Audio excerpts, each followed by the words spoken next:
हे कौन्ते, इस परम सत्य को अच्छी तरह समझ लो कि विश्व में केवल शरीर नाशवान है, किंतु आत्मा अविनाशी है। शरीर के मरने पर आत्मा नहीं मरती। आत्मा न कभी जन्म लेती है और न कभी मरती है। वो अजन्मा, नित्य, सनातन और पुरातन है, जो शरीर को मारने पर भी नहीं मारी जाती। न हन्यते हन्यमाने शरीरे। केशव, तुम्हारी बातें मेरी बुद्धि को भ्रम में डाल रही हैं। तुम दो बातें एक साथ कह रहे हो जो परस्पर विरोधी हैं। तुम कहते हो कि शरीर मर जाता है, परंतु शरीर का एक हिस्सा जिसे आत्मा कहते हैं वो नहीं मरता। नहीं अर्जुन, मैंने आत्मा को शरीर का एक हिस्सा नहीं कहा। मैंने कहा है कि आत्मा और शरीर दो अलग अलग चीजें हैं। जैसे तुम और तुम्हारा कवच दो अलग चीजें हैं। तुम्हारे कवच के दो टुकड़े हो जाएं तो उसका यह अर्थ नहीं होता कि अर्जुन के दो टुकड़े हो गए।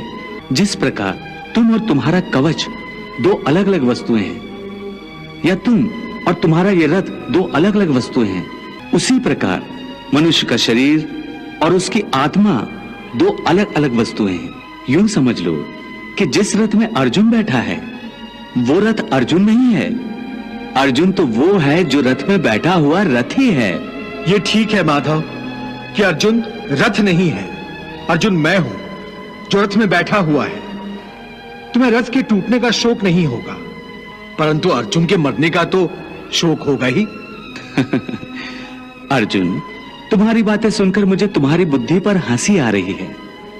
अपनी तरफ से तुम बड़े पंडितों और ज्ञानियों जैसी ऊंची ऊंची बातें कर रहे हो, परंतु तुम्हें यह पता नहीं कि जो सचमुच ज्ञानी होते हैं वो ना उनका शोक करते हैं जो मर गए हैं, और न उनका शोक करते हैं जो अभी नहीं मरे हैं, क्योंकि वो जानते हैं कि जो मर गया है वो फिर जन्म लेगा, और जो अभी जीवित है वो अवश्य मर जाएगा।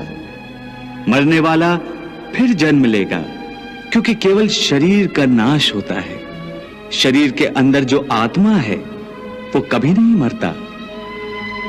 हे पार्थ, इस संसार में दो ही वस्तुएं हैं, एक शरीर और दूसरा शरीर में रहने वाला शरीरी।